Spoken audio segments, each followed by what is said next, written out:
Om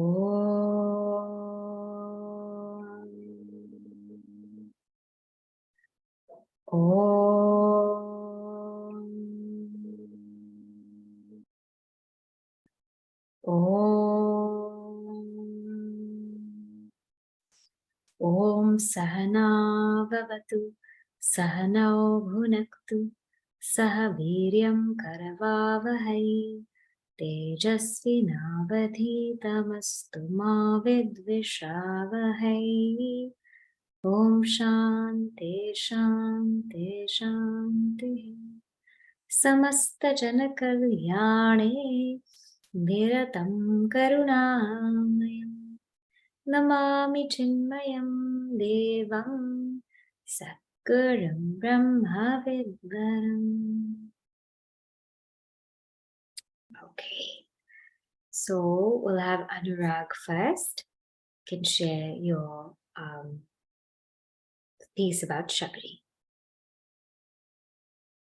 Okay, Hari Om everyone. Today I'll be talking about Shabari and what is meant by the depth of Shabari.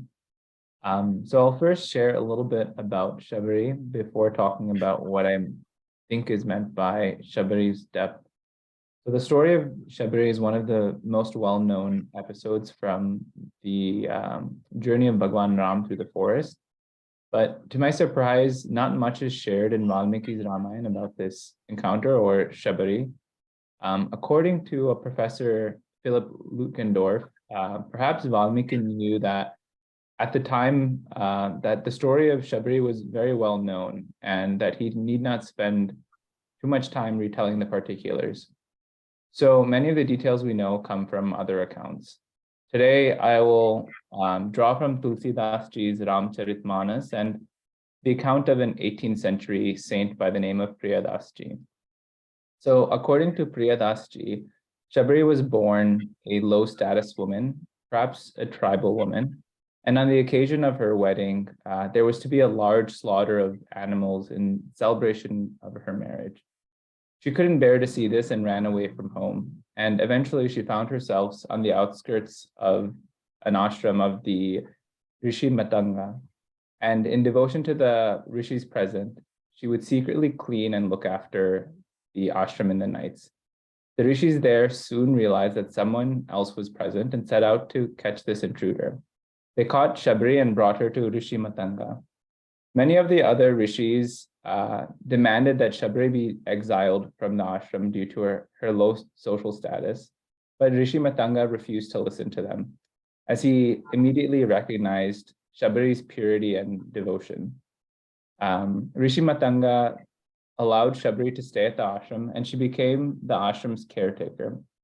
When Rishi Matanga left his body, he told Shabari to stay behind and take care of the ashram, as one day Bhagwan Ram would come to meet her.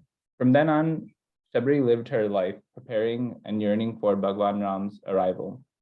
Every day she would go out and collect berries for him, tasting each one to ensure that it was sweet. And finally, that day came. According to Tulsidas Ji, upon meeting Bhagwan Ram and Lakshmana, Shabari was overwhelmed with emotion and bowed down to them and washed their feet. She offered them a seat and tubers, roots, and fruits to eat, and Bhagwan Ram ate them with love and praised them again and again. Shabari then said to Bhagwan, "In what manner shall I sing your praises? I am of mean descent and very stupid. The lowest of the low, low even amongst women, and even amongst the lowest of women, O destroyer evil, I am the most dull-witted." To this Bhagwan Ram replied, "Listen to me, respected lady. I acknowledge only the kinship of devotion. Though endowed with caste and class, lineage, religion, rank, wealth, power, and connections, virtue and ability, a person without devotion is like a rain cloud without water." Bhagwan Ram makes clear here that God only recognizes one's love for God. This is the essential and only thing one requires to unite with God. Bhagwan Ram then goes on to share 9 practices of faith.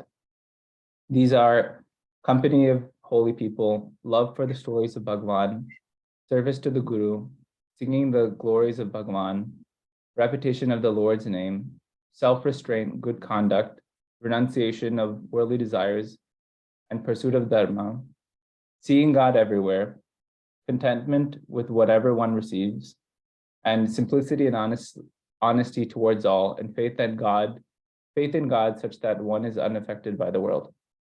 After sharing these practices, Bhagavan said to Shabari, whoever practices even one of these 9 forms of devotion is exceedingly dear to me, respected lady, and all these forms are unshakably present in you. The ultimate state, difficult even for ascetics to attain, has today become easily attainable for you. Shabari then went on to tell the Lord how to find Sugriva, and then touching the Lord's feet again, attain oneness with Bhagavan. Shabari had developed virtues that even the greatest yogis had not, yet she did not have an ounce of pride. Her only desire was to unite with Bhagavan. I think this is what is meant by the depth of Shabari. Shabari understood that the only purpose of life is to attain oneness with the Lord, and centered all her actions and thoughts around this. Furthermore, despite all the virtues she developed in this pursuit, she never allowed pride to enter her mind. The only thing in Shabari's mind was love for the Lord. Very nice. Thank you.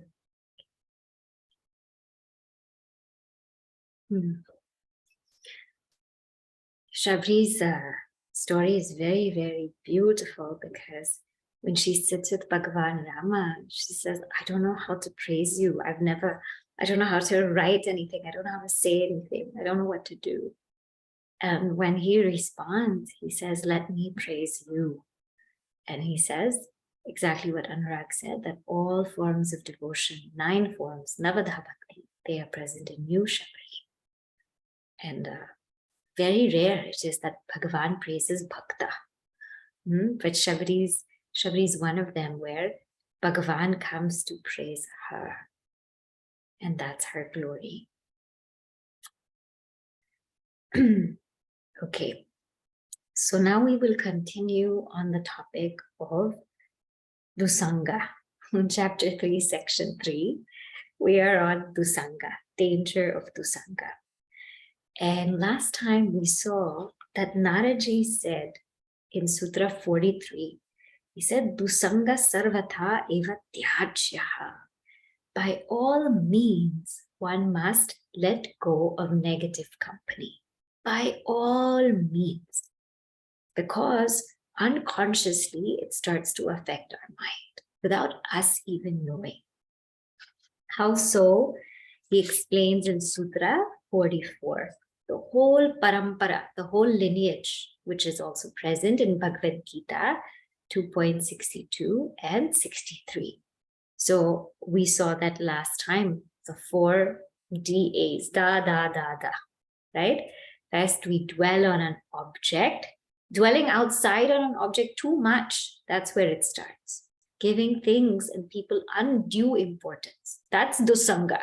It's not just I'm stuck in negative company, but it's also dwelling too much and giving undue importance to the world and feeling that I can find happiness there. That is also dusanga.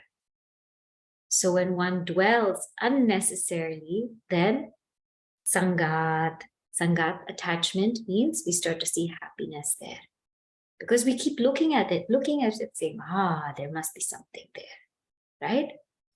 And then after that, what happens? Desire. Desire comes, that I want that thing. And if we don't get what we want, anger. This can be at ourselves, it can be at other people, it can be at so many things. We get angry. And when we get angry, what happens? Moha, delusion. We say things we don't mean, do things we don't mean. And why is there such delusion? Amnesia.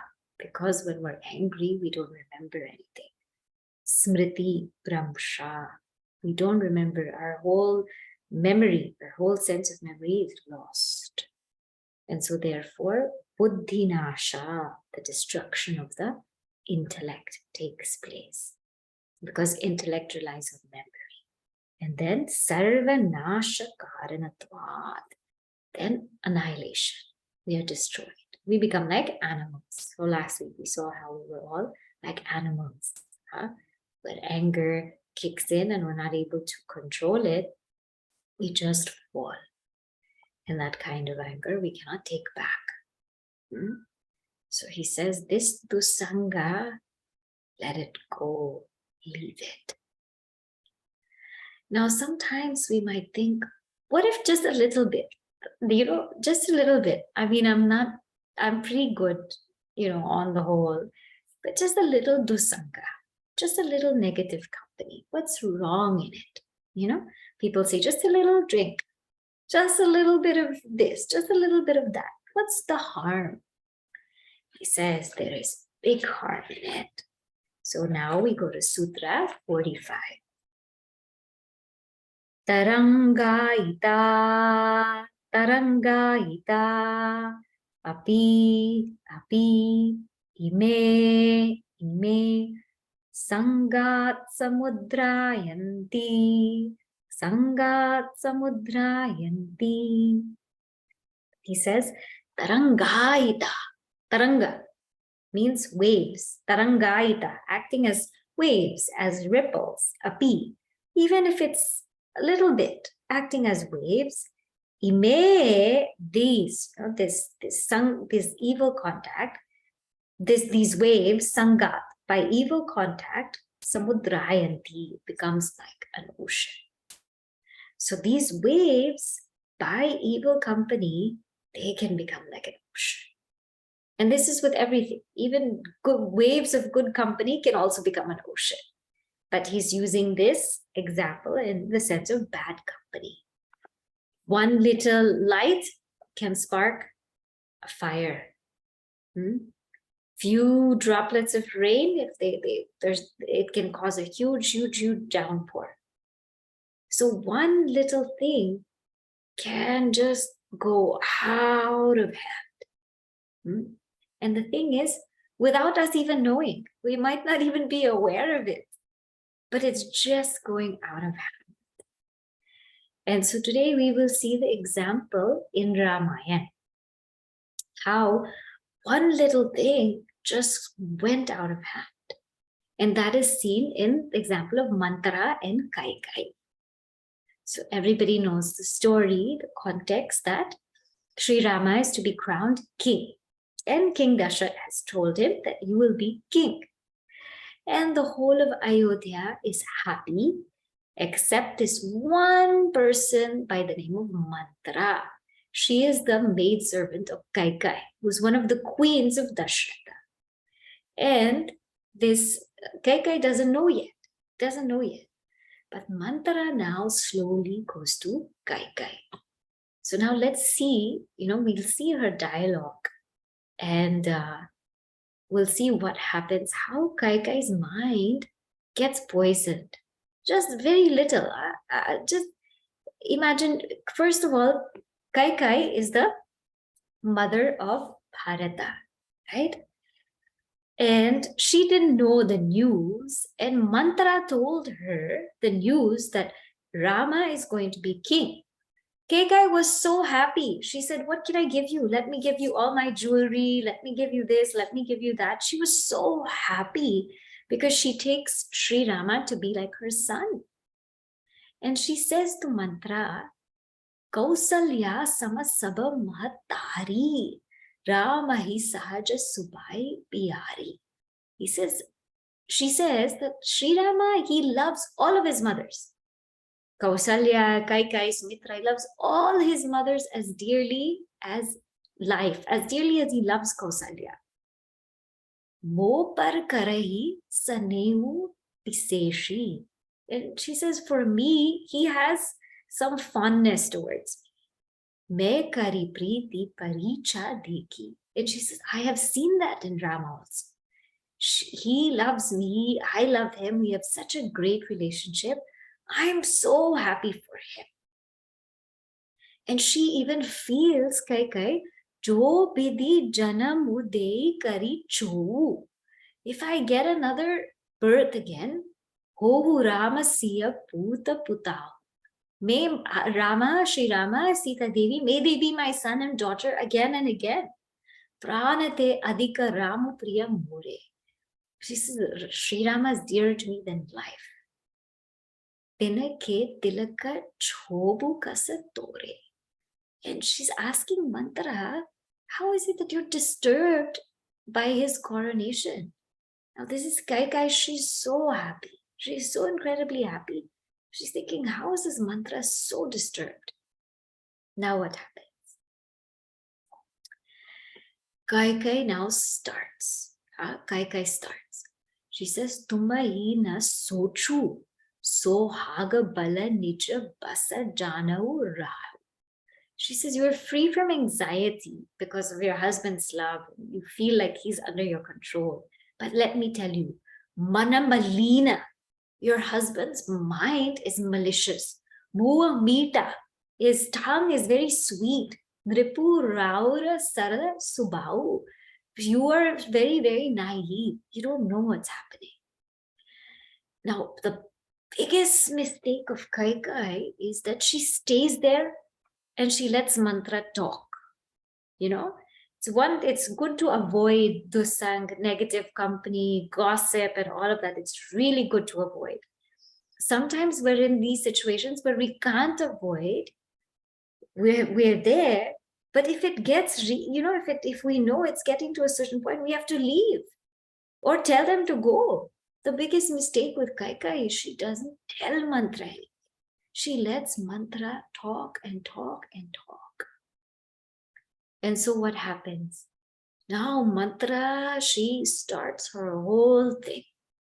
She says, Chatura Gambhira Rama Mahatari. She says, Kausalya, she's very clever, she's very deep. Pichupai Nija Bhata Sachari. She's trying to find a suitable opportunity, Patai Bharatu Bhupa Nani Aore. She's the one who sent, because at that time Bharata wasn't there. She's the one who sent Bharata to the maternal uncle's, the maternal grandfather's home. Rama Matu Mata Janaba Raure.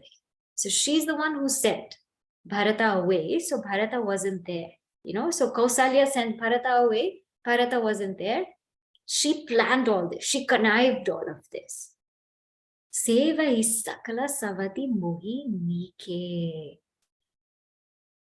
Garabita bharata matu bala pike. So Mantra is telling Kaikai that Kausalya feels that her other co-wives serve her well, but this Kaikai is a problem, because Kaikai has influence on Dasharatha. Dasharatha likes Kaikai.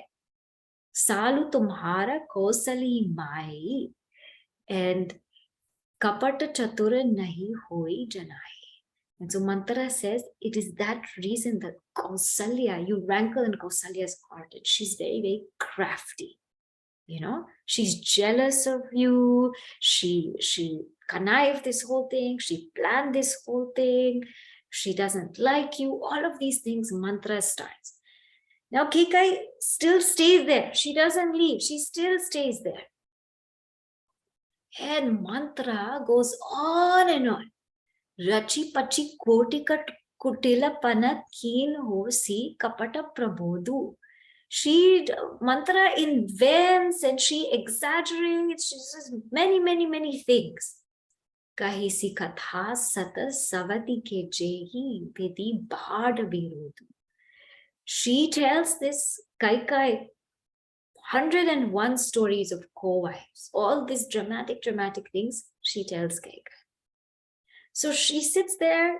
Imagine how Kaikai was and how she became. She was so happy that Rama is going to be king, and now she is so disturbed. She's so disturbed. And Mantra, of course, tells her what to do. She says, now you have 2 boons from King Dashrath. You have to ask these 2 boons. You have to ask that Sri Rama, he doesn't become king, Bharata becomes king, and that he goes to the forest for exile for 14 years. And she even, Mantra tells Kaikai how to do it. She says, go to Kopa Bhavan, go to the angry house. In this palace, they have a Kopa Bhavan, angry room, anger room. So if one is angry, they have to go there. And so she spread her hair out, she took out her jewelry, she's lying on the floor, she's in the Kopa Bhavan, and Kaikai is destroyed. She's destroyed. How did this destruction happen? Pipati biju barasha ritu cheri. Pipati biju. That seed is that discord. Barasha ritu cheri. And that mantra is she's a rainy season. Bhui bhui kumati kai kai keri. And kai kai was the soil. She was the soil for that seed. Pai kapata jalu ankura jama. And that whole thing, that seed, it sprouted with 2 boons. And bara deutala dukha phala parinama. It will eventually bear the fruit of adversity. So now see this illustration. There is a seed there, but the seed cannot be planted if our minds are not fertile. Kaikai's mind became fertile. It became fertile. So mantra could plant the seed, and not only did she plant the seed, but she made it rain. She made it rain and rain and rain. And with that incident, her whole life changed. Kaikai's life changed. She made the biggest mistake. And she asked for her boons. And for all of those 14 years, she was in unrest. Unrest. She couldn't think properly. She couldn't eat properly. She couldn't sleep properly. And she didn't know how to face Rama. She didn't know how to face Rama. So this is what he's saying. Tarangayita api me sangat samudrayanti. Something so small can become so big without us even realizing. And sometimes we just sit there and let it happen. Now, as I said, this can be a good thing or a bad thing. If it's a good thing, we should let it happen. No problem. But here the context is dusanga. So this is clearly seen in Ramayana. So that one little incident can make us regret for our entire lives. This is not an exaggeration. This is very true.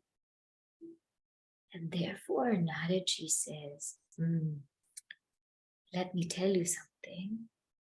This Maya is very hard to cross. How much we have to keep ourselves in check as a seeker. We have to keep ourselves in check every which way. And he says this Maya is hard to cross.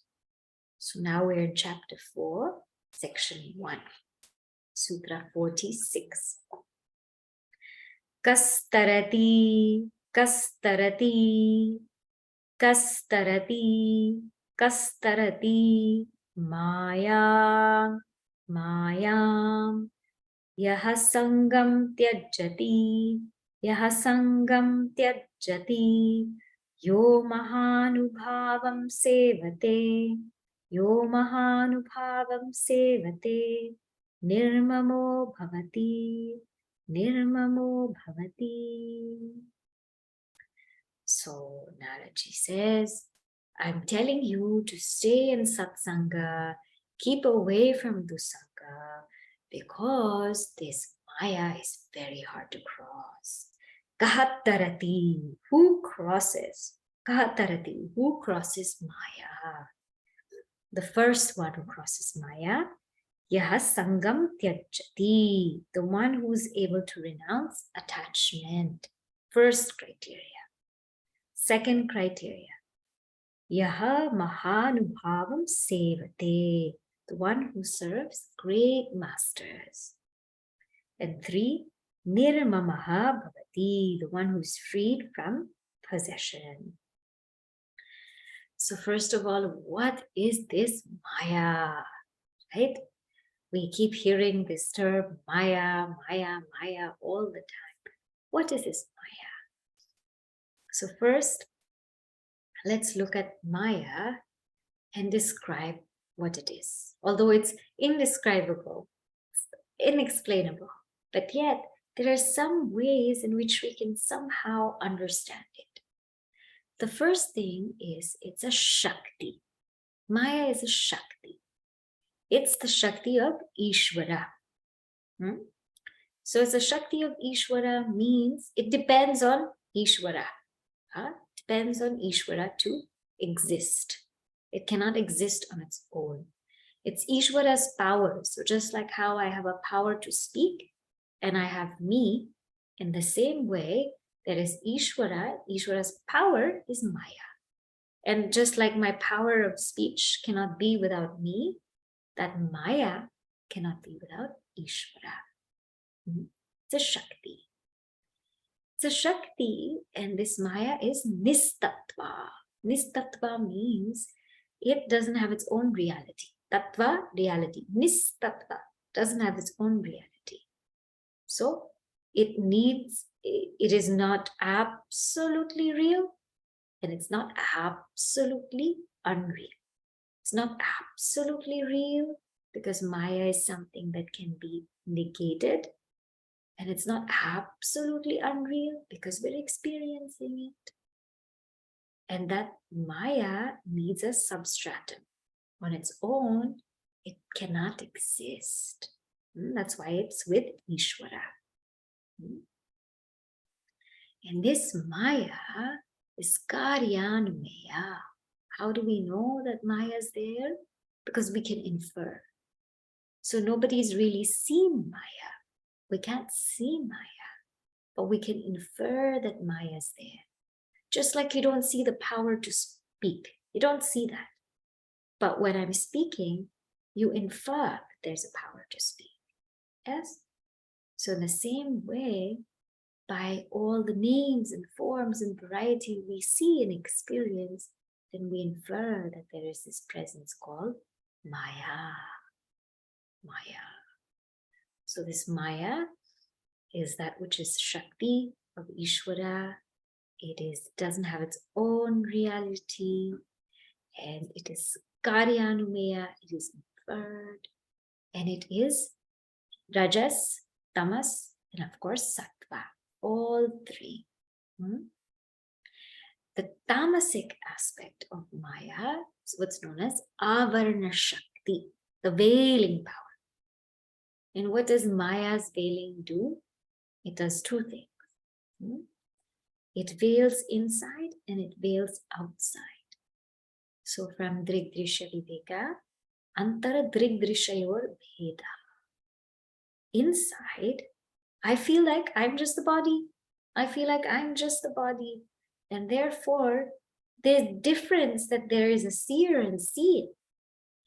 I don't know it. I don't have access to it.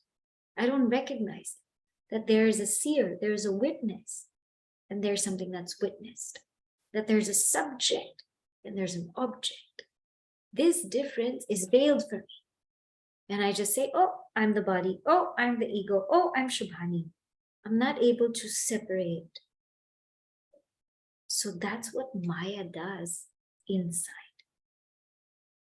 And outside, Bahishcha Brahma Sargayoho, outside, Maya also veils in the sense that all I see is, oh, the world is, it's beautiful, it's wonderful. No, but when I say the world is separate, there's existence and there's the world. The world is appearing in existence. The world is appearing in existence. The world is like a movie. Existence is like a screen. And the world, the substratum of the world is existence. But I'm not able to see this difference. So I just say, oh, the world is there. It's nice. It's wonderful. It's fun. I cannot separate. So Maya is that which veils this distinction inside between seer and seen, distinction outside between Brahman and the world. That's the tamasic power, Avarna Shaktis. Then the Rajasic portion of Maya is the Vikshepa Shakti, the veiling power. This projecting power. Rajasic is projecting power. So here Maya is also responsible for projecting all the names and all the forms. So all the names, forms, variety, all that we see, that projection is Maya. That's Maya. And then the sattvic aspect of Maya is Viveka Shakti, the power to discriminate. The power to discriminate, that's also part of Maya. Don't forget, knowledge is also part of Maya. That's also part of Maya. But nevertheless, it's what we call the sattvic aspect of Maya, or sometimes called Vidya Maya. And the tamasic and rajasic aspect are called avidya Maya. Right? So this is Maya. This is Maya. It is 3 gunas, and these 3 gunas represent 3 things: veiling power, projecting power, distinguishing power, Viveka Shakti. And what does it mean to cross Maya? It says here, Kahatarati, who crosses Maya? Kahatarati. What does it mean to cross Maya? It means when we cross to the other side, we get a view of the other side, right? You cross the street, you get a view of the other side. You cross the ocean, you cross here, you cross the bridge. So when we say cross Maya, it means go to that which lies underneath Maya. Go beneath Maya, go underneath Maya, and see what is really the essence that holds Maya, which is none other than Brahman. Or in this case also, Bhagavan. Katarati. So now, who is it that crosses this Maya? In chapter 7 of the Bhagavad Gita, Bhagavan Krishna says, Mama Maya Duratyaya. My Maya is very difficult to cross. Even Sri Krishna admits it. Mama Maya Duratyaya. It's very hard to cross. But he says, all those who surrender to me, then they alone cross Maya. They alone cross Maya. So who is that? The first one is Yaha Sangam Tyajati, the one who is able to let go of attachment. That person can cross Maya. So now I think we will stop here because this Sangam Tyajati will take time. This will take time because it's a very deep topic. We'll stop here and then I'll have you discuss some things. Okay.